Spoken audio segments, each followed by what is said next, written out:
Please stand. Gracious Heavenly Father, we do thank you and praise you for this opportunity to come together. And we pray that everyone in this room, Father, that we'd all do our parts to further your cause and freedom in this country. Father, we just pray for our soldiers, men and women, out all over the world and in dangerous places, Father. Pray you bring them home safely to their families. Pray you keep them safe, and that every mission they take would be one of grace and one that would be honoring to you. And we just pray, Father, for this upcoming election, that your will be done, that whoever you would have to be our next president would be the person you put in place. And it's in Jesus' name we pray. Amen.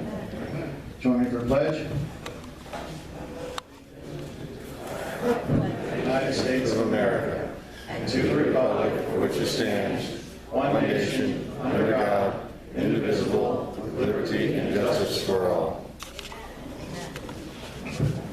Okay, I'd like to ask my three helpers for the straw poll to come forward. We're going to be doing a straw poll here tonight.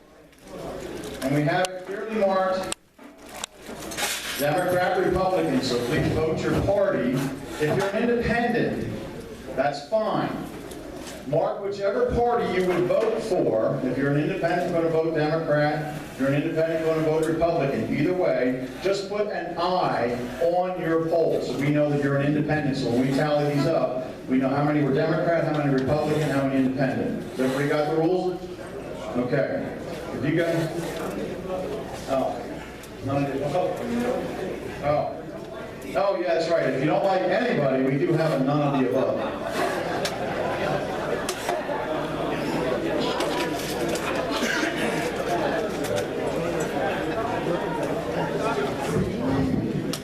This time I'd like to ask Carol Gardecki to come up and give us an update on education.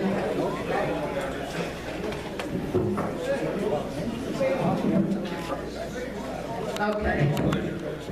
I'm just going to take a minute of your time. I hear a lot of complaining about this presidential election and how nasty everybody is, how they're fighting with each other, how they're saying terrible things. Well, I'm going to tell you about another election. In 1800, when Thomas Jefferson ran for president, at that time the delegates would each vote for two people. And the person with the most votes got to be president, and the person with the second most votes got to be vice president. Well, the delegates voted, and nobody had enough votes. Sort of like what we're maybe looking at now. So it went to the House of Representatives. The House of Representatives voted. Nobody got a majority. It boiled down to Thomas Jefferson and Aaron Burr. They ran against each other. The House voted 19 times until 3 a.m. in the morning, and nobody had a majority.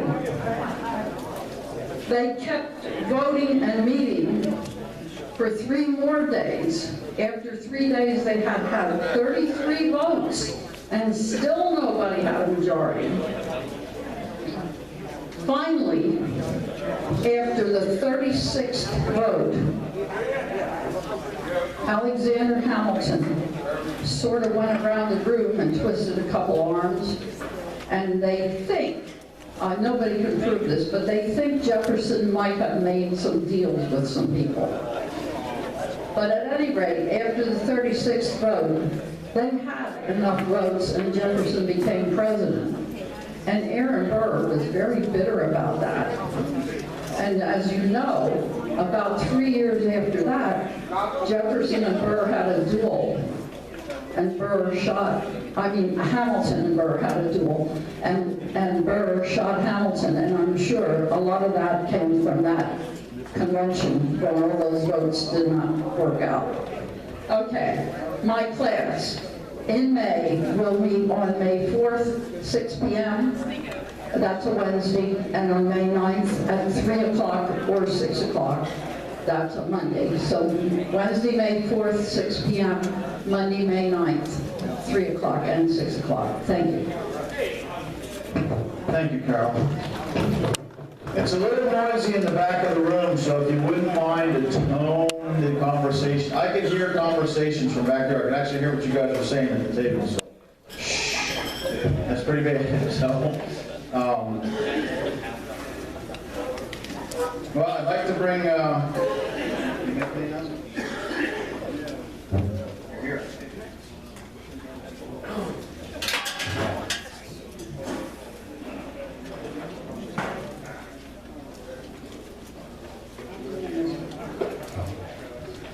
Sorry, my paper had the wrong name. It's Linda doing the next one.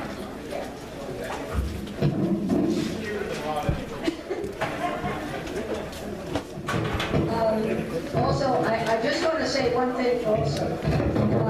If you don't like the candidates, please don't stay home and please don't not vote. Because when you do that, that is voting. It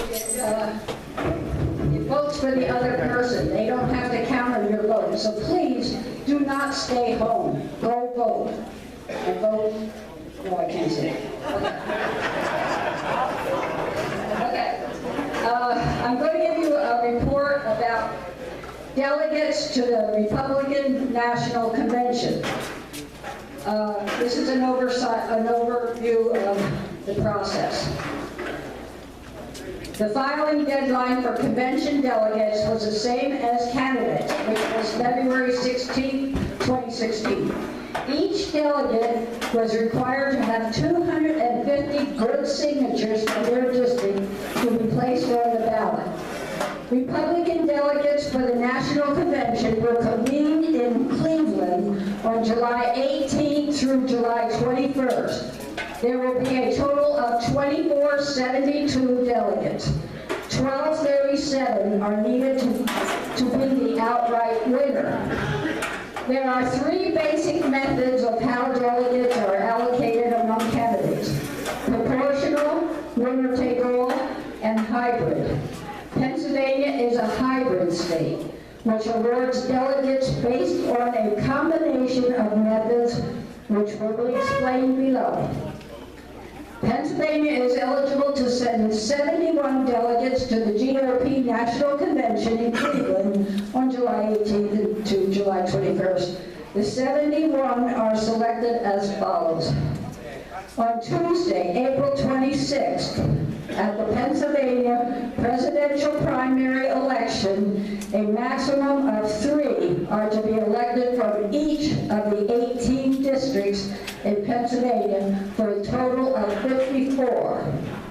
On Saturday, May 21st, at the summer meeting of the Pennsylvania Republican State Committee, members will meet to choose 10 base at-large delegates plus 4 bonus delegates. In addition, 3 party leaders, the National Committee man, the National Committee woman, and the chairman of the Pennsylvania Republican Party, for a total of 17 more. This is a grand total of 71. The 17 are bound for the first ballot to the candidate who receives the most votes in the Pennsylvania presidential primary. The delegates are released if the candidate withdraws, suspends, terminates his or her campaign, or publicly releases his or her delegates, according to Rule 8.3. What's very interesting is, according to Rule 8.4 of the Republican State Committee of Pennsylvania's rules, it states that all 54 delegates elected by congressional districts shall run at large within the district and shall not be officially committed to any particular candidate on the ballot. These 54 are free to vote for their personal preferences from the first ballot on. That's why it's reasonable to ask each delegate candidate before you vote on April 26th who they intend to vote for in Cleveland. Some answers received from Andrew Patterson so far from the 6th District are: Wayne Buckwalter is Trump on at least the first conventional district. No, I'm sorry. On the first conventional ballot, yeah. Ryan Costello, whoever wins his district on at least the first convention ballot. W. Douglas Hagar, whoever wins his district. Michelle Harris Kilchner, I'm sorry if I'm messing up the names. Okay, whoever wins her district. Vicki Lightcap, whoever wins her district on at least the first conventional ballot. Larry Stoller, whoever wins his district on at least the first convention ballot. Mary Elizabeth Wirt Cruz. Also from the 15th district, Christian Leinbach pledged to vote for Cruz. This has the potential to be the most interesting convention in recent times, and all should know how the process works, particularly if it's an open convention. These 54 GOP delegates from Pennsylvania can vote for whomever they want, regardless of what the vote is in Pennsylvania on April 26th. It is extremely important to know how they are going to vote before you vote on the 26th. They can either support your vote for presidential candidate or they can nullify it. If Trump does not get all the delegates before the convention, there are many variables of what can happen. It also is interesting to note that if Trump theoretically gets all the delegates before the convention, that doesn't mean that all the delegates must vote for him. There are unpledged delegates, particularly in Pennsylvania, and I know of some that will vote differently. There could be different scenarios because none of the three remaining Republican campaigns is certain to amass to 1237 delegates needed to win the nomination before the primaries are over. Pennsylvania's 54 free-to-choose delegates, along with 28 from North Dakota and a few others from Guam and American Samoa, could aid Trump in closing the gap if he falls short of the nomination total, or they could block him from doing so. The delegate count as of April 19, 2016 is Trump, 845. Cruz, 559. Kasich, 147. That's it, folks. We'll understand it if you don't ask Sam, he'll explain something. Thank you, Linda. Can somebody do something to the volume? Okay, well, Linda always talks loud. That's what you say, Sam. All right.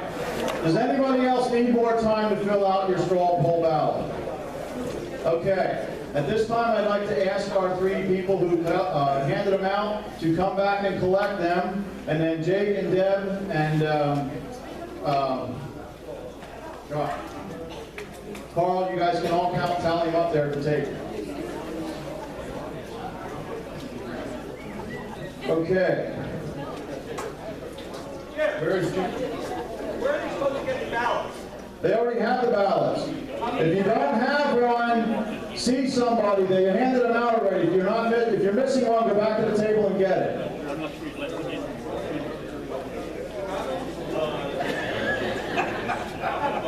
John, it looks like you're the only one who didn't get one. You must have been out of the room. Okay. Okay, I'd like to bring up Bob Miller this time. We will hold him some time, don't worry. You voted for me? Oh, thank you. Just so I know, with all the cancellations we've had, Can't hear you.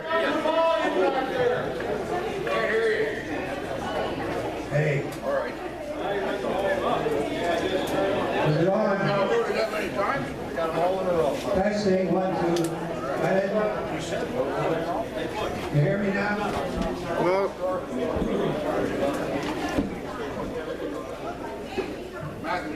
You hear me now? Like I said, we had so many cancellations and changes from the agenda. Tonight, you might be glad for Miller Minutes, just to fill the time. Anyway, it won't happen. Helping Jim out, I was supposed to be in Georgia. I canceled my trip for personal reasons, but I'm trying to keep us on track here. Jake and I worked the agenda over this week, and worked over the agenda, So it looks like we're winging it sometimes. We are. The candidates, for example, we've allocated 3 minutes for any candidate that has no opponent in the primary, and 8 minutes for any candidate that has an opponent. However, we're very flexible, so if Jake gives you a signal with his light, there'll be flexible time there that the candidate need not get excited that we're cutting him off in the middle of a statement, that we'll let you run through your statement. Okay, so much for that. The only thing that we had on the agenda was, we're going to mention, 4 of us went to the leadership conference up in Harrisburg, and you folks know we made that announcement several times. And it was a 2-day event, and we went up there in Article. You didn't pay for any of this, we did.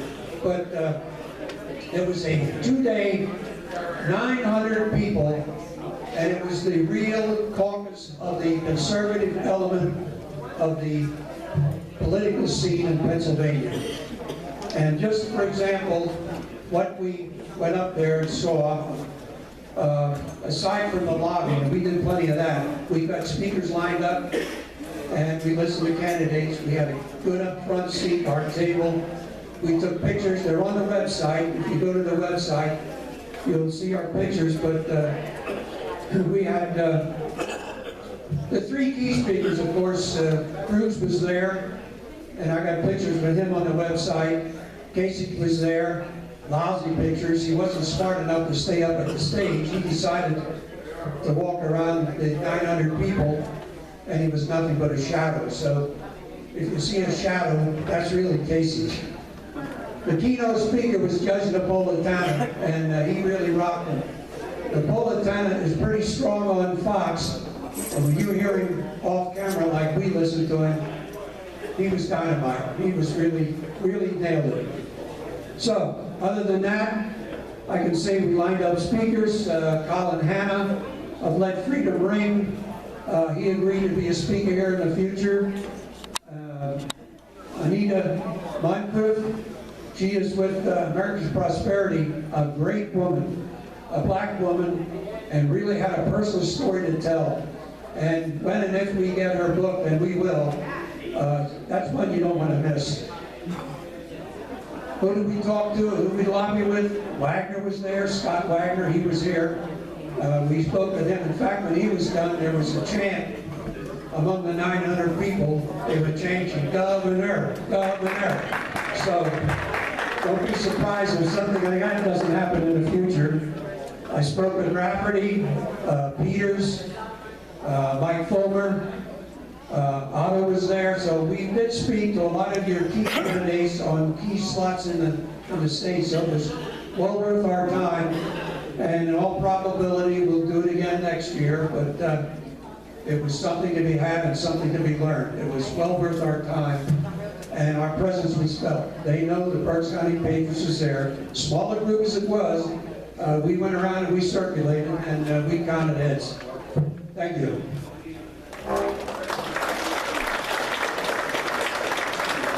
Thank you, Rod. I'd like to allow someone here from one of the campaigns to come forward. He's going to make a brief announcement about some help at the polls on Tuesday, so come on forward.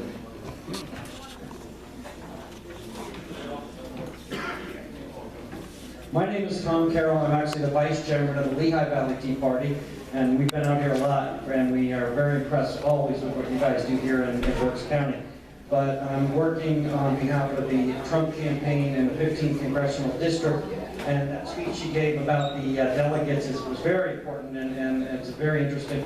There's something like 9 or 10 candidates running for delegate, and those votes are as important as the actual vote for president. So if you are interested in supporting Donald Trump, there are 3 candidates that are running as delegate, and one of them is here tonight. And Yeah, I'm sorry about that. I just lost my phone. I'm sorry, I was going to give you the name. Scott Eulinger. In the back there's a man with a Trump shirt on. And if you want to work the polls on election day, they're paying people $100 for half a day to work the polls on that day. That is legal, and a lot of the campaigns do it.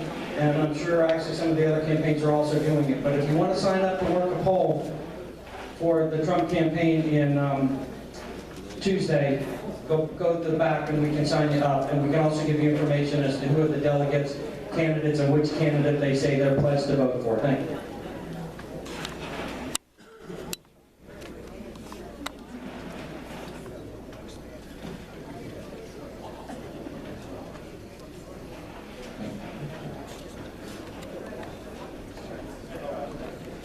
All right, again, does that also count if you have any like deadbeat teenagers at home that can get paid for the day? Yo, Trump campaign back there. Does that count if you have deadbeat teenager kids that need to work for a day? Yeah. Okay, so if you have any deadbeat teenager kids or grandchildren and you want them to make some money to pay for their food, you know, it might be a good thing for them to do for half a day. So, not that I have any of them. Yeah. Okay. Eldon? Okay.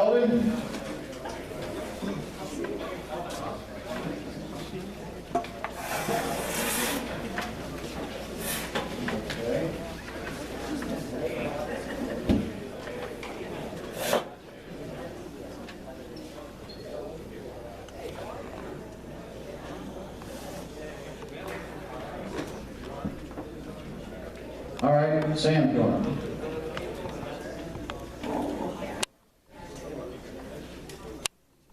For those of you who didn't know, we weren't sure Sam would be here. He's not feeling up to par right now. I think Linda beat him is what I really believe happened, but he's having some back problems, so at least he's standing now, so take it easy on him. I'm not allowed to hug him or not. I got an email today from Jake. You cannot imagine what these people are going through with last-minute changes for the last few days. You really cannot. And Jake says, what was it? Candidate's night from hell? Something like that? Well, they get a good laugh at that. Okay, folks, I'm here to introduce my representative, which is Barry Fausenback from the 5th District. Now, normally, I would read his bio, but instead of doing that, I'm going to tell you a little bit about Barry and a couple of things that he did. First of all, he's going to be talking about the PA budget. Folks, you need to know that this is a big win. You guys went out there, you did your emails and so forth. This is a big win. It's a big win in more ways than one, which I will explain. I want to take you back to a point in time last December. There was a lot of budget proposals going around, particularly with Governor Wolf. They ranged all over. About the latter part of December, I think the House passed a budget for about $30 billion. The Senate and the negotiations with the governor were around $33 billion. The House was constantly pressured to give up their budget and vote for the Senate budget. They held their ground. They got pressure every day to yield. There was a lot going on at that particular time. When they asked you, on December 23rd, what were you doing? Well, December 23rd, I know what I was doing, and most of us were preparing for Christmas Eve and Christmas Day. Well, Dean Klopp is here. Dean? Okay. Well, there was a possibility the budget was going to go sideways on us. And as much as Dean had all kinds of things to do on Christmas Eve and Christmas Day, he put a crew together. They were heading for Harrisburg, and they were going to do battle on December 24th. Well, fortunately, some other events took place that they didn't have to do that. But Dean, I want to thank you for being prepared to do that.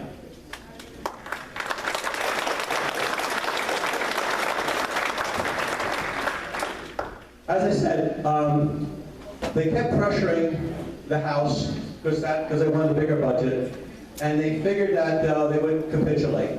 Barry called me a couple times and he said, Sam, on December 23rd that was, we're on a 6-hour delay. We can be called in at any time. So we figured that, this is going to be it. This is when things are going to go sideways. We're going to have a problem and so forth. Well, as it turned out, leadership was right. There was capitulation. However, not where they expected. The Senate caved. A few hours later that day, the Senate threw up their hands and they decided to give up their large budget and vote for the budget that the House held true for. Barry and several of the others worked very hard to keep this from happening. Bear in mind, you're a junior representative there, you have leadership there on your back constantly, so we had quite a few of these individuals battling for us, and we succeeded. Now, what I do want to tell you, now, this is a big win. A big win in a couple different ways. Not only because of the budget, as I just told you, but also the governor's budgets, all his proposals contain some sort of sales tax or PIT tax increase, some sort.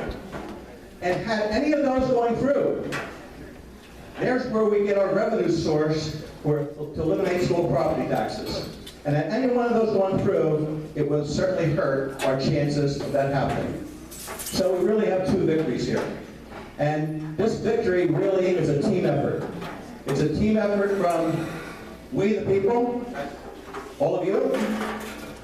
It's from Dean and his activism and the troops that he puts together to support him, and for those legislators that stand firm under the pressure. So I want to thank all of you and all of them. Thank you all. This was a big, big win. And now, Barry, you can come up.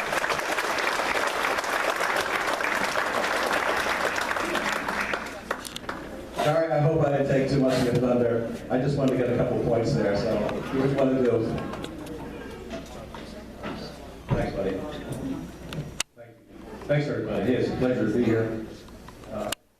He took about 85% of my speech. But I had a timeline thing I wanted to tell you about. And, it started back last February, March, when the governor, he came into the House and he wanted to tell us about his ideas for Pennsylvanians with the budget. And he came up with this massive tax increase. And we couldn't believe it. It was almost $5 billion. You know how massive that is? That's more than all the other 49 states put together. As a matter of fact, it's twice as much as the other 49 states. But he did his thing. One thing he did say, he was interested in the property tax issue, because he's the first governor that I think really talked about that. So while we were interested in what he was saying, we were dead set against sales tax and PIT, income tax, being used for other things than property tax. So we had a little disagreement there. So we started working on the budget, and we found out what the governor wanted was in a 2-year period, there had been a $12 billion tax increase on all of us, which nobody got. So we started saying no.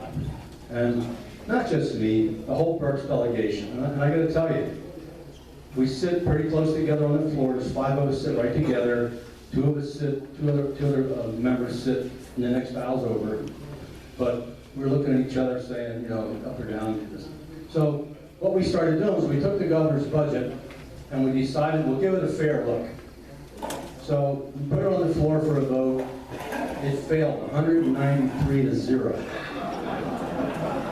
Yeah, that's significant, because that meant every Democrat and Republican in that room voted against it.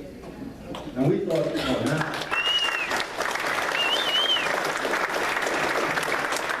We thought the governor did the message, but what he did is he's stubborn. I'll tell you, he's really stubborn.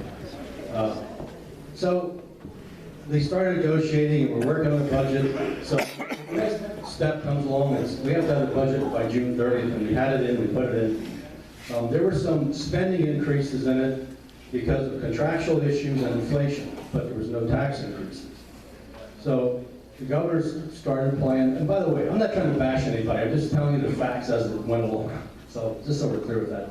So anyway, he still insisted that there would be no budget unless his tax increases were part of it.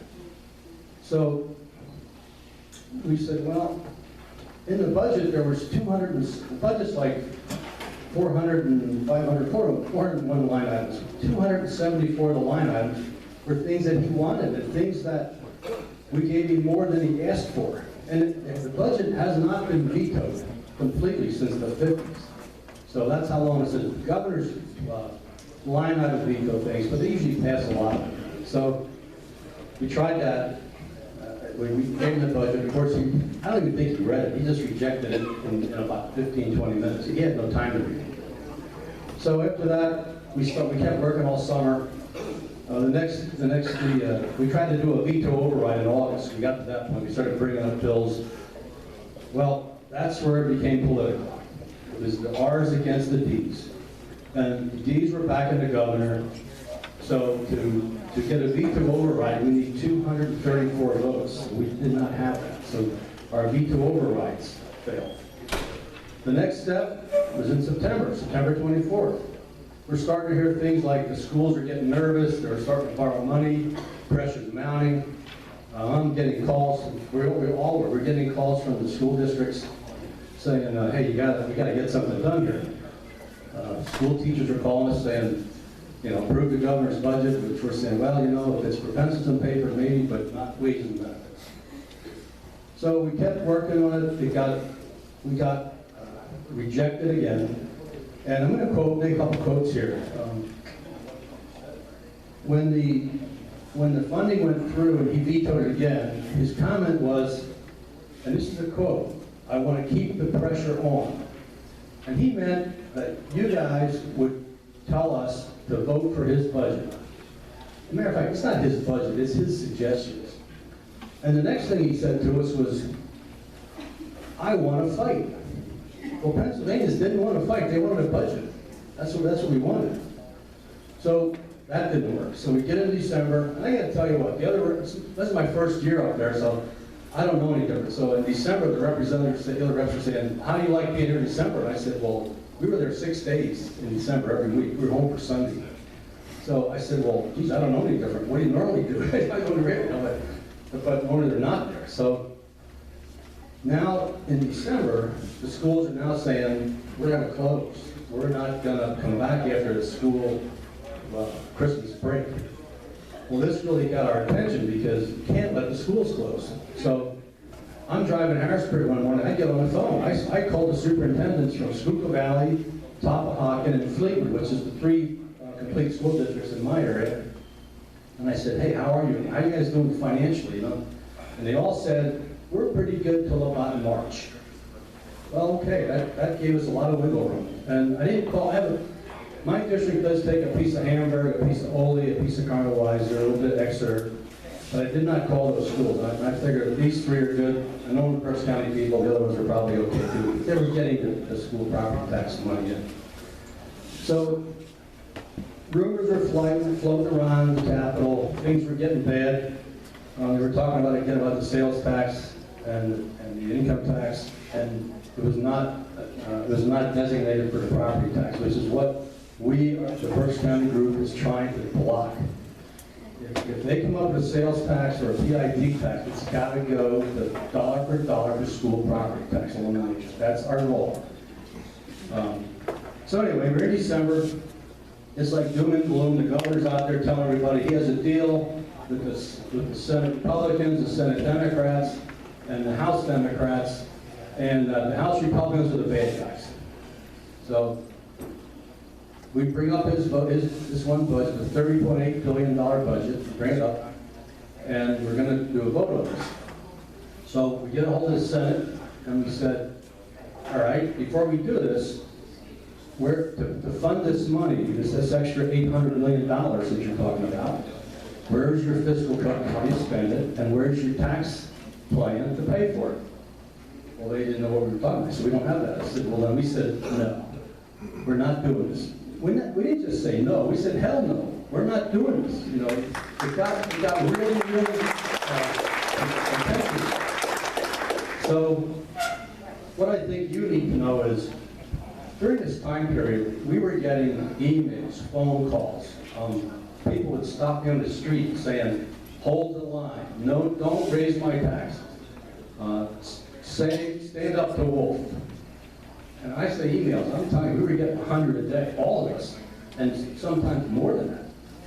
So the message was loud and clear to us, no new taxes. I don't know if Wolf was getting messages or not, but he certainly should have been. So we held the line, we stood firm. And then in December, the governor finally passed the partial budget. He just let it go, and 87% of the budget got approved. Now, here's the dilemma. He line item vetoed several things. He's always said he's for more funding for the schools. That's the first thing he vetoes.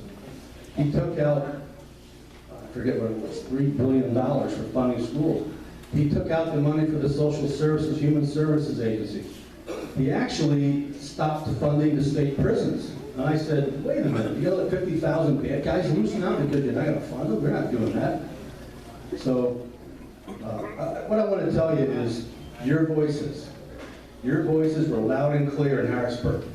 When I say we got emails, we got phone calls, people stopped us. Dean and his guys were out running around, putting pressure on people. I was talking to Sam, I'd be back and forth to Harrisburg saying, Sam, this is what's going on. And Sam says, there's a lot of mad people out here. I said, a lot of mad people in Harrisburg too.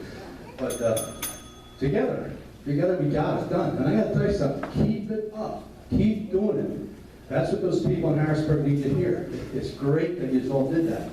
So come September, December, he actually proved that, like I said, 87% of the bill. And I got this, I'm just jumping around because I'm trying to not say the same thing Sam did. So, and you know what the governor, when he gets a bill, he has three choices. How am I for time here? Okay. He can do three things: sign it, veto it, or let it go and let it become law. That's what he's doing. Right now, there's a fiscal code in to finish funding everything for the 15-16 budget. He has not signed it. I think he's going to let it go. He's just not, I don't know why he doesn't sign things. He knows it's going to become law, but he doesn't. So with that, I guess I have 8 or 10 minutes. My time's up. I want to say thanks a lot. And it's an ongoing thing. We're now 2 months away from the next budget, so we'll see what happens with that. Thanks a lot, everybody.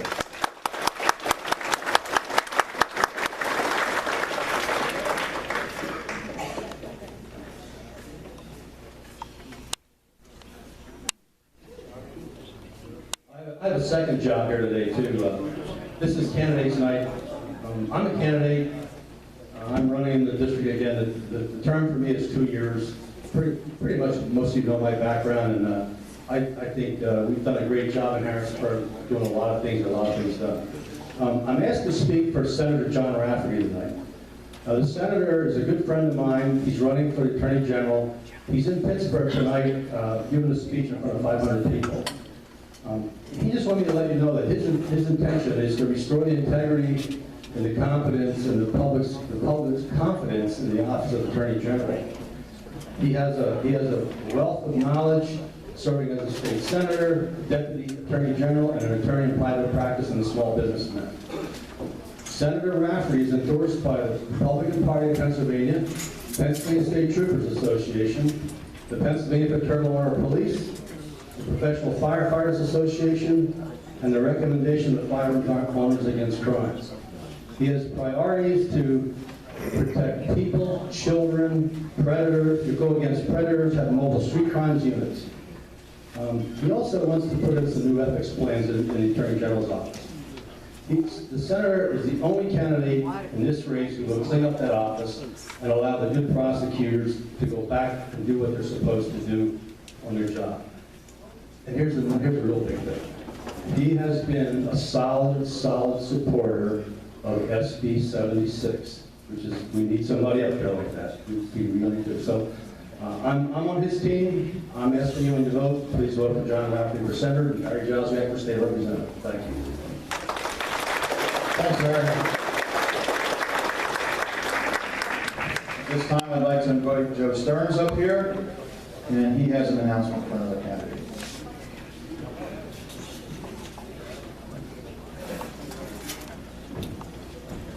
Test 1, 2. Okay. Thank you so much for allowing me a few minutes. I got to tell you, though, after a real stressful day at the office, it's nice to be in a room full of like-minded people to decompress. What a beautiful audience. The presidential race is bittersweet. It's been a terrific blessing to have such a wide array of candidates, especially numerous outsiders, giving us a few folks to choose from for a change. I really want to share very important races.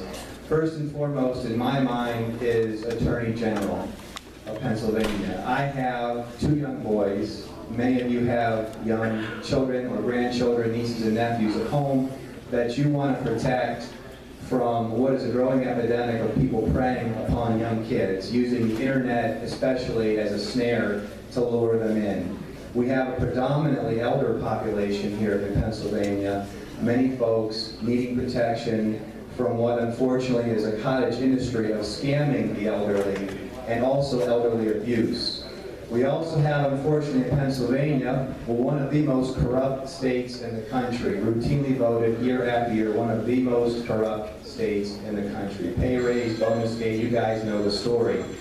The Attorney General's job then is so very important for just those 3 areas. And we can go into the major drug epidemic and some other things too. But the bottom line, folks, is we deserve nothing less than the best and the brightest, the most competent person we can possibly find for these jobs, to protect kids and the elderly and stop drugs. It's one thing for party leaders to foist upon us someone who is not qualified or underexperienced for state legislator or clerk of courts.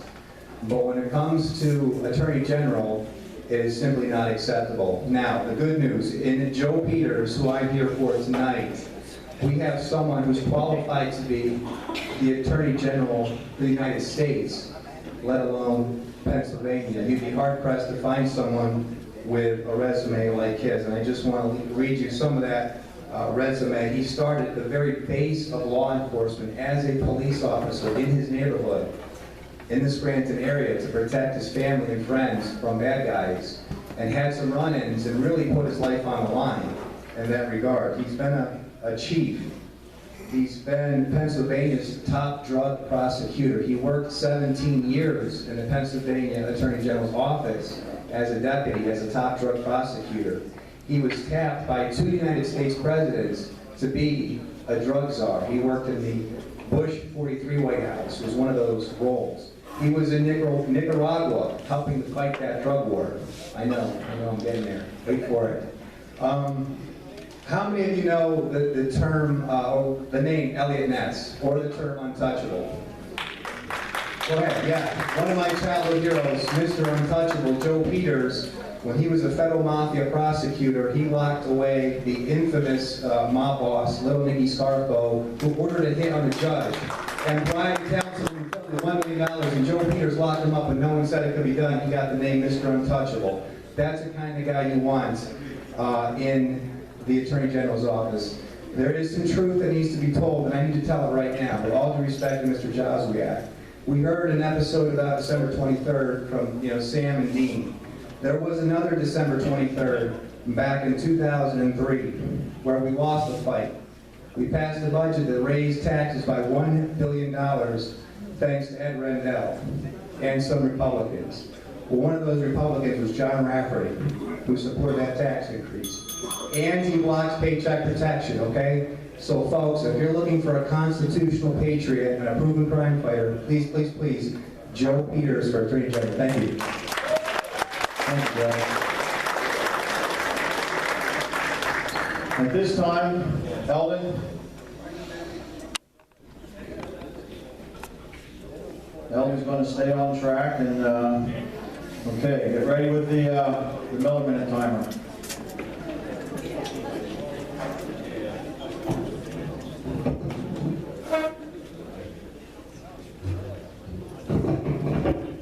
Good evening, everybody. Normally, some of you remember, I'm sure, when I stand up here, I'm beating on you to go to school board meetings. I won't do that tonight, but anyhow, I feel uncomfortable following these people that we just did. I mean, some of the information that they disseminated to you is very important to all of us. But I was asked a couple of weeks ago to talk to you about paycheck protection. How many of you understand what paycheck protection means? Probably a quarter of us. And that makes sense. Yesterday, I got to look at the agenda, which we always get the agenda out early, a day before, so we got plenty of time to change it when we get here. But in any case, I was on there to talk about prevailing wage. And I don't follow any of these two issues, but does anyone here understand prevailing wage? Okay, a few more. For the rest of you, prevailing wage has been around for decades. It's union-driven for the most part. It is really bad. If you get in and read the act, it is so anti-people. It's unbelievable how it ever got passed. There are some bills going through the Senate and the House to change some things, but they are pretty minor. I got off my train of thought. Prevailing wage is a system where if you bid on government contracts that are above $25,000, you must pay a certain base rate. There are 5 divisions in Pennsylvania. We happen to live in the Philadelphia area. So the wage rate that can be paid to contracts for government buildings and so forth is based out of Philadelphia. Philadelphia wages may not represent the wages out in the countryside. So there's some imbalance here. The commission is made up of 7 people. Some of them are union members. It's spelled out in the bills if anyone wants to take the time to read them. There's one person on that committee that represents the people. It says very specifically, you cannot belong to any union, you can't work for any business that does business with the government and so forth and so on. But it doesn't mention any manner in which this person is selected. So out of the 7 people, there is one person who is appointed in a back room someplace to represent you. There's a bill around that hasn't moved since, it's like 6 months. It's been sitting in committee to change some of these things, but it doesn't change any of that. So this is a bill that there is some interest in modifying, but the powers that be don't want to see it happen. That brings up another question I have for you. Some months ago, Rod stood up here trying to find out what you would like to hear from the podium up here. Time was tight, he got cut off in the middle of his questions. Do you feel that prevailing wage is a project that the Patriots should get more involved with, or do we have enough on our plate? A couple people raised their hands. You people that raised your hands, would you be willing to work? And I mean that seriously. That's one problem that we all have is 6 of us, 2 always in the front seat, that work hard for the group, and we need more help. But that's just another one of the many issues in Harrisburg. You heard the gentleman before me mention that Harrisburg is the most corrupt state, one of the most corrupt states in the nation. But we made changes. The other thing is paycheck protection. How many people understand paycheck protection? Not very many. Paycheck protection basically allows the unions, how should I put this? Organizations who hire people like school districts can take the union dues and have it deducted from their pay. It goes to the union, and there's no control over what happens to the money.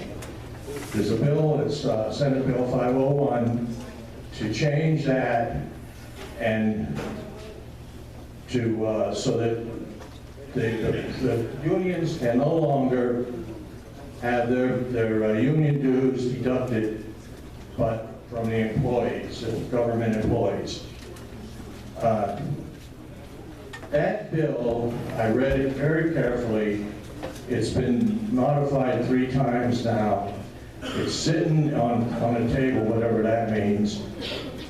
But it doesn't really address the problem. It has been written and rewritten to water it down so bad that it will make some changes. They make one statement in the bill. They cannot use any of the money deducted from their salaries by, say, the school districts. I just use that for an example.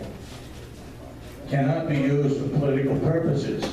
It doesn't spell out how political purposes are defined or anything. It's a bill that should be defeated. Again, I'll throw the same question out to you. Do you feel that this is an issue that the Patriots should get more involved with? Just a few.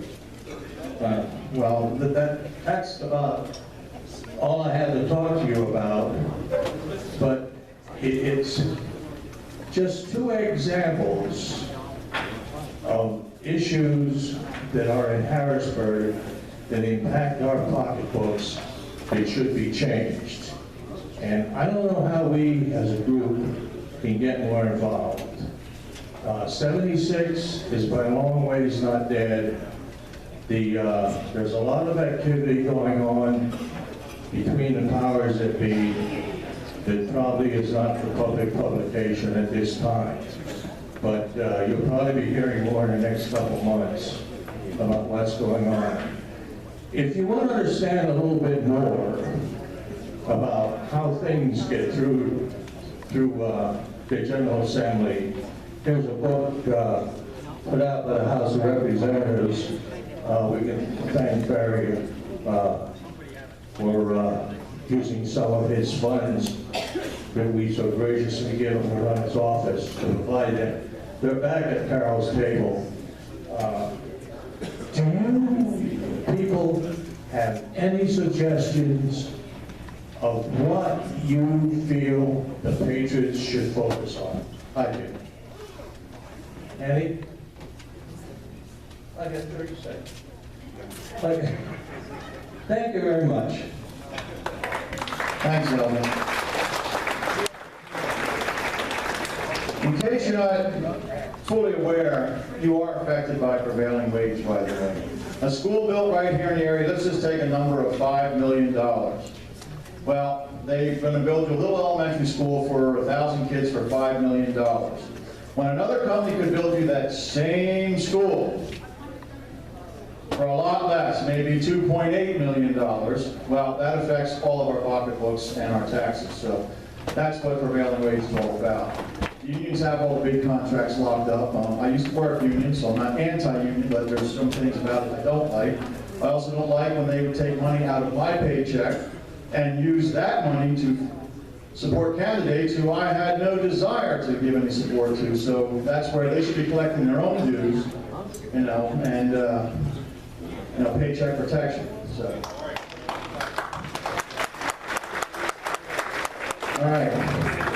Now, I am so confused as to our order. When we said this agenda has changed a few times, it has changed 3 times since I walked in the door here at 5:30.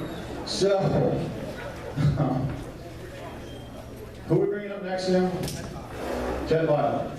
Okay, Chet, are you in the room? Where are you at? Okay.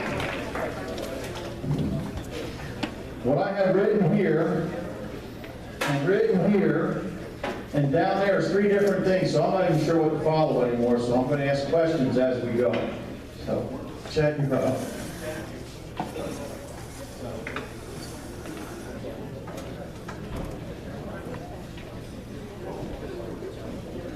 All right. I want to again say hello. I had the privilege of addressing you, I think it was about a month ago. We had some fun here when I challenged you to put some money in the hat for the local museum that's going to be built to honor veterans, right? And you are a generous people. You ended up just right out of the pockets that you had, your pocket change that night, contributing $503. And I was able to match that, and now they did make the down payment on the property for this museum. So congratulations on that. I'm running for U.S. Congress. Joe Pitts is retiring. Now, there's just a bit of Berks County that is in the district, but I'd like to talk with each and every one of you here tonight about the opportunity to help us, not only in the precincts that are in Berks County, but beyond, if possible, next Tuesday. And here's why. My opponent, sitting Senator Lloyd Smucker, is the endorsed candidate of the establishment in Lancaster County, where the party operates quite differently than here in Berks County. There, when someone is endorsed, it means that the committee folks are supposed to fall in line.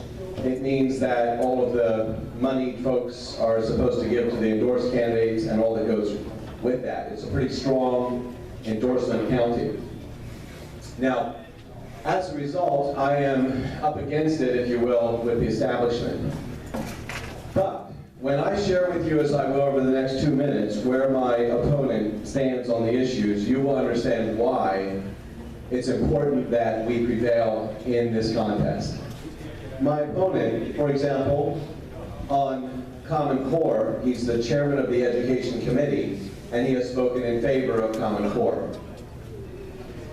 Incidentally, the ACU, American Conservative Union, gave him a rating of 73% in 2014, but like Senator Specter used to do, because he was looking for a promotion or to be reelected, he made sure that he voted the right way with them, and last year, or the past 12 months, was rated at 100%. But, you know, he's just playing games with us, and here's what I mean by that.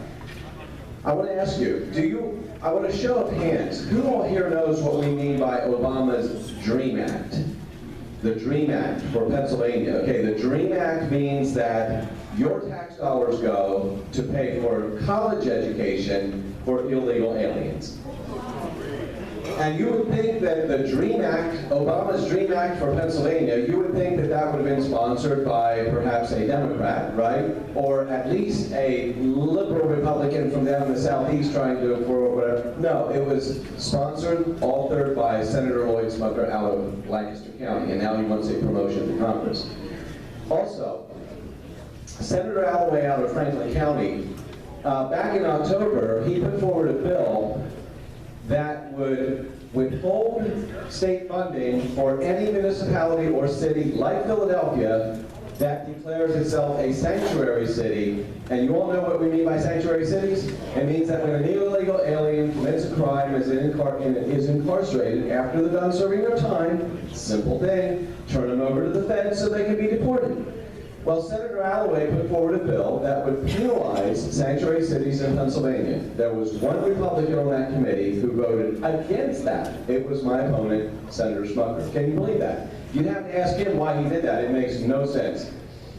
Also, he voted to support Ed Rendell's budget that added $600 million to our debt. He voted to increase the gas tax, making, Pennsylvania now has the highest gas tax in America. Also, he, this is a hard one for me to accept. Would you believe that he broke with Governor Corbett and with all of the other Republicans in the Lancaster County and Berks County delegation and voted to expand Medicaid to accommodate Obamacare expansion into Pennsylvania? So you've got sanctuary cities, Common Core, Obamacare, the DREAM Act for Pennsylvania. And it got worse. Even on one Monday evening at 6 o'clock, one of his colleagues called us up and we found out, we looked at it, it's online now at smuckerrecord.com, that he voted against a bill that would require contractors who have public works projects to use E-Verify to make sure that when our tax dollars are being used in public works projects, that we're not paying for illegal immigrants to do those jobs. And he voted against that. He was one of 7 senators, so you know he's liberal in his voting record, is that I'm ahead in the polls despite him being endorsed. But here's the thing, this is why I need your help. As you know, in this 16th congressional district alone, there will be well over 10,000 brand new voters coming out for either Trump or Cruz, and they are not paying attention to this. So we need advocates at the poll to just we have a very nice compare and contrast. We have it back there now. It's going to be in a smaller version that's very user-friendly. You just tear it off of the booklet, you hand it to someone and say, hey, would you vote for my buddy Chet Weiler for Congress? And why? I told you why not Smucker, but why me? I'll just give you 3 reasons. I grew up on a dairy farm, so I know the laws of the land, I know how to work hard, I know how to work as a team from a large family and all of that. So my values in terms of my heritage is spot on for serving people. It's where my heart is to serve people. And by the way, you're the boss. I would be your employee, right? And as such, you know, a member of Congress is paid quite well if you include the perks and so forth. I'm talking just, you know, it's like a $200,000 package. So I've sworn off a pension. Senator Smucker is getting state pension now, wants a federal pension. I will not take a pension. Until we clean up the pension, until we clean up the pension prices in America, I do not feel right accepting a pension. And even then, it's not necessary. It's out of line with the private markets, and I don't think it's right for the taxpayers. I want to say that I have in the back there the table, which you can't miss, and you cannot miss Donna. A lot of other information. My biography is there, including my 7 key principles, and it's basically I'm a constitutional conservative. So the one thing is my background growing up on the farm, and then my training in terms of studying at Pepperdine University in international affairs, economics, and business. And I'm a private sector entrepreneur who wants to take some business sense and common sense to Congress. I believe it's time to stop bankrupting America. I believe it's time to get back to our founding principles. And I believe it's important that we secure our borders because border security is now national security. Yes, it is. So, I am almost done, but 2 things, folks. I really need your help. If you want to make a difference for making sure we send solid, constitutional, common sense conservatives to Washington, then this is an opportunity to make a difference next Tuesday. So over here is Donna Ellenson. And you can't miss us when you're leaving here tonight. If you would just give her your name and phone number and email, then she will find a place where you can help me win this thing. And remember, the main thing we're doing is we're reaching out to the brand new voters who I'm unable to reach through this campaign because they're not on our radar screen. They're coming out unlike ever before. It's going to be amazing for Pennsylvania. It's going to be amazing for this district, and we must connect with them. And believe me, when you give them the little handout that we give that shows the compare and contrast between me and Senator Smucker, they will, as long as they are right-thinking Americans, and anyone who is supporting our worthy candidates for president, including Trump and Cruz, I think would not agree with my opponent's voting record and his tactics also. I won't get into that right now. So the one thing you can do is see Donna. The second thing you can do is we have plenty of literature back there. You can take it with you. Maybe take 2 or 3 sets and go ahead and pass it out to someone else.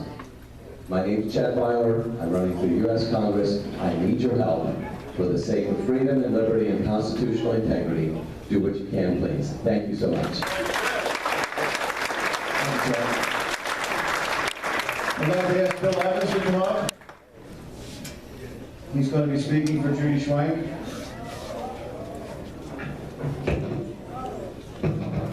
Good evening, everyone. Thank you. I wasn't prepared to speak, so I hope I can keep it for 3 minutes. My name is Bill. I'm from Senator Schwenk's office. She could not be here tonight. She has another event that she's speaking at in the city. But you know, the one thing that I'm hearing tonight and chatting with some folks in the back is we're talking about how polarized we are as a country. And not only as a country, but I think as Representative Joswiak pointed out, as a state. it's Republican, it's Democrat, and it's really become the worst that I've ever seen in 12 years, to be honest with you. And one thing about Judy that I want to point out is sometimes you have to govern. Sometimes you have to put the party politics aside. And I would like to point out, in December, when the budget that Barry was talking about was coming for a vote, she was one of 2 Democrats to cross over and vote with the Republican budget. She was one of 6 Democrats to cross party lines and vote for the pension reform, which ultimately died in the House. And then it's Argel, Schwenk, Fulmer, and Udicak, the 4 prime sponsors on Senate Bill 76. This year we got into a 24-24 vote. 24-24. It failed, but I'm going to tell you that's the closest it's been in years, and you all know that. Where I'm going with this is to make the point that sometimes it's great to have your partisan divide, but you have to be able to reach across the aisle, and she does. And some of you may know she is doing a write-in on the Republican ticket. And I'll explain why. Because, as many of you have done, you've gone out in January, February to get signatures on a petition. There's a process you have to do. You have to file those petitions. They have to be legitimate signatures. You have to file a financial interest statement. You have to form a campaign committee. There's an actual process. No one has done that on the Republican side. That's not a criticism. On the Democratic side, a lot of folks haven't done it in other races. But the point is, there's a process. So you have a choice. If you think Judy's doing a good job, and there's other examples I could give you, write her in. If you don't, that's what makes this country great. But I would ask for your support on Election Day, Democrat or Republican. And my name's Bill, and Senator Schwenk appreciates your support. Thank you.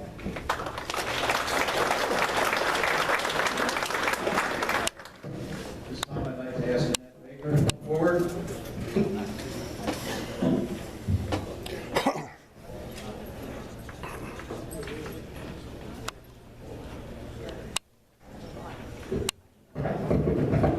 This will make it a lot easier for you to hear me. Everybody okay?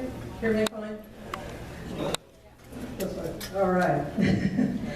Thanks for allowing me to speak this evening. I am a legitimate Republican write-in candidate for the ticket. As the Chief of Staff just mentioned, let me clarify right off the bat. The reason I did not file petitions the traditional way to get on the ballot was because there was another gentleman who did do that process. His petitions were rejected, and Senator Schwenk was going to run unchallenged in November. And I felt that no incumbent deserves to run unchallenged. That's why I'm asking people to get me in, because I believe that even if I were the incumbent, I would still welcome a challenge from the other party to stand on my record. And that's all I'm asking for, is the opportunity to put my position, my platform out there in a fair way. So, as you probably surmise, I'm running as the write-in candidate for District 11. Excuse me. And you can imagine right now, the difficult task of getting on the ballot has been made even more difficult by the write-in challenge that Senator Schwenk has mounted to get Republicans to write her in. I have information in the back explaining a little bit about my position and platform, and also how you can write me in as a Republican in the primary. Let me give you a little bit about my background. I was born and raised in southern Vermont. I'm the eldest of 2 girls. My parents worked very hard to provide for us. Sometimes they worked 2 jobs each. My father is a small business owner, and I've seen how hard both of my parents worked to keep his businesses going. High taxes hampered his business growth, and I promise to do everything that I can as your next senator to reduce taxes and cut the red tape that hampers small business growth both in Berks County and in Pennsylvania. Because of my parents' sacrifices, I was able to attend college in upstate New York, where I received a degree in environmental science. My first job after graduation was as a research assistant, examining the transition of farmland to urban and suburban use. I interviewed farmers and many people who are involved in agriculture. I heard stories about how devastated they were to see the farms being converted to housing developments, and listened to their concerns about valuable land that was being lost to food production. The economic pressures forced many of those farmers to choose between preserving their economic position and being able to survive as they approach retirement, or passing on their family farm. Unfortunately, many of them had to succumb to the pressure and sell their farms and watch their land that they loved, and many of their predecessors had farmed for generations, be converted to housing developments. I want to work to make sure that we are preserving farmland. I want to make it possible for farmers to hand their farms to the next generation if they want to continue to work the land, because that is where we thrive. We have to have our farms. We have to protect them. My husband's a Berks County native. That's how I ended up here. We were married and we moved here over 20 years ago. During the last 20 years, I focused on my family raising. I have 3 boys that I homeschooled. And education has played an important role in my life growing up. And I enjoy teaching my children. It's one of the joys of my life, watching them flourish as they learn. And I want all parents to be able to choose the educational setting that benefits their child the most, whether it's a traditional public school, a private school, a cyber charter school, or homeschool. I'll work to ensure that the children of Berks County have access to the type of school that works for them. And I would like to see Common Core expelled from the classroom, because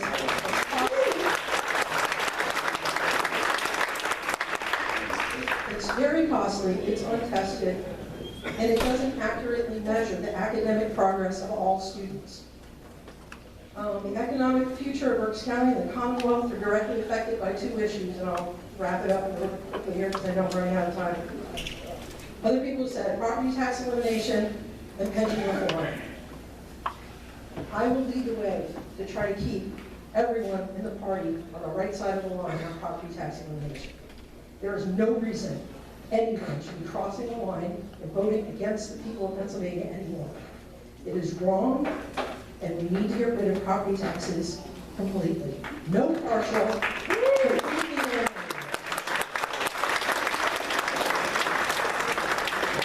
I'm going to support and defend the Constitution, including the right to bear arms and the right to protect all life. And the only person in this race that would receive a 100% pro-life rating.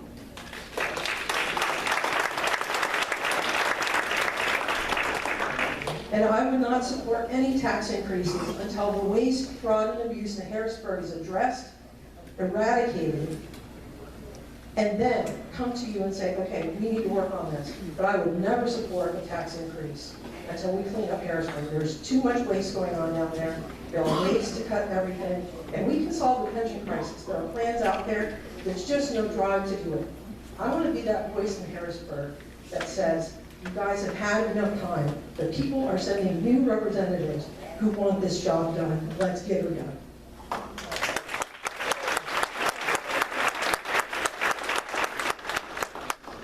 So in conclusion, we need to stand up for those who are struggling. We need to bring the message of economic freedom to those who are stuck in life-destroying cycle of poverty by providing jobs and opportunities. I know that we have a message that we can bring to Reading, to Berks County, and as your senator, I will take that loud and clear and work very hard to see that people that are in the city and throughout the county have the opportunities to grow financially, with education, and to move forward. The time has come for Reading to rise, to become an economic powerhouse in the Commonwealth, and then for all the people to benefit when that happens. So let's work together to bring new life, fresh ideas to Reading, Berks County, and Harrisburg. Thank you very much.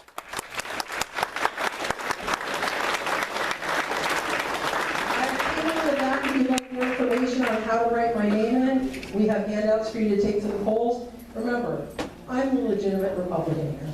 Thank you. Thank you, Annette. Now, Rod, what is the next one? Who am I introducing?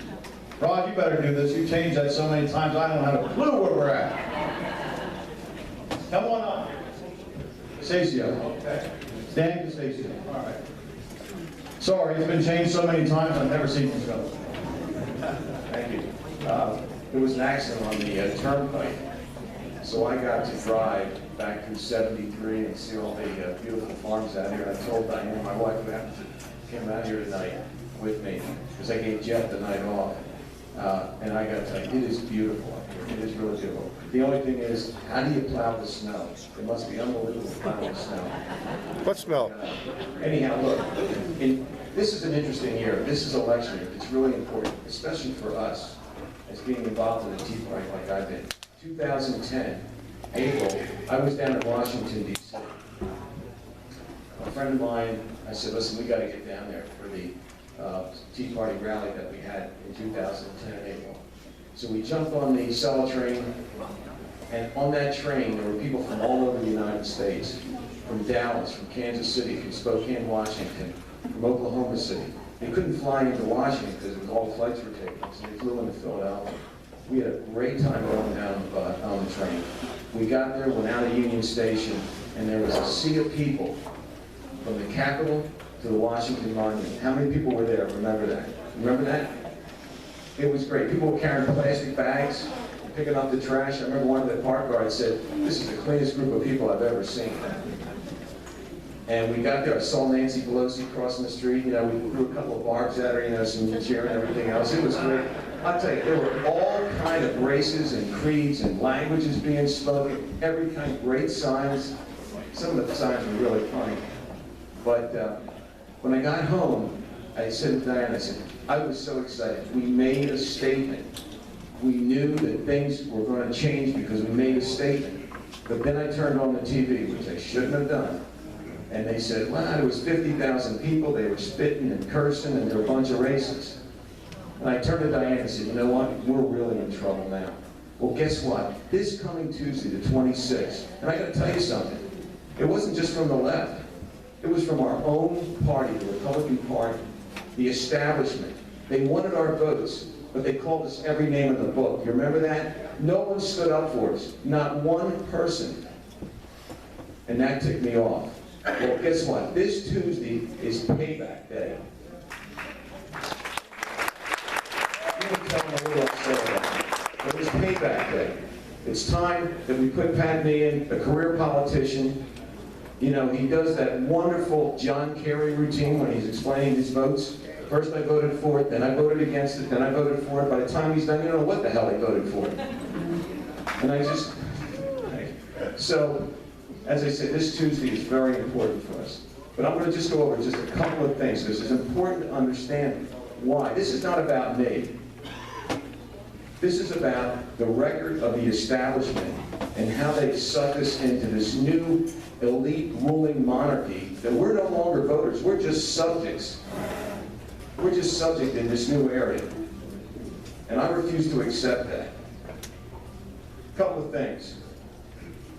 Pat will say, well, I voted to defund Obamacare 60 times. Can I ask you a question? What's the definition of insanity? Doing the same thing over and over again. Look, I'm a businessman. This is relatively successful. I'm about 1/32nd of a Donald Trump. All right? But I will tell you this. Oh, by the way, just in case, because I need both votes from the Donald Trump people and the Cruz people, I got a text from both of them. In fact, my wife and I, we met Ted Cruz about a year and a half ago, got to speak with him for about 20 minutes. Very nice guy. But I got a text from Donald the other night and from Ted. Donald said, Stan, I hope you win, because if you win, the press will be talking about your hair and not mine. And Ted said, Stan, I hope you win, because your hair is a hell of a lot better than Donald's hair. So you should have no problem voting for me on the 26th. But getting back to the more important issues here. Look, Obamacare is destroying. I've got employees. They're killing us with this, the expense. I have the same health care as they do. And it's just not right. But it's just not right for just to vote 60 times and say, okay, I did my job, and clap your hands and go away. We've got to come up with a new solution. As a businessman, anybody in business here who's done business, know you've got to think out of the box. Sometimes you can't do it the same old way you've been doing. You've got to change things up. My father used to tell me, Stan, if the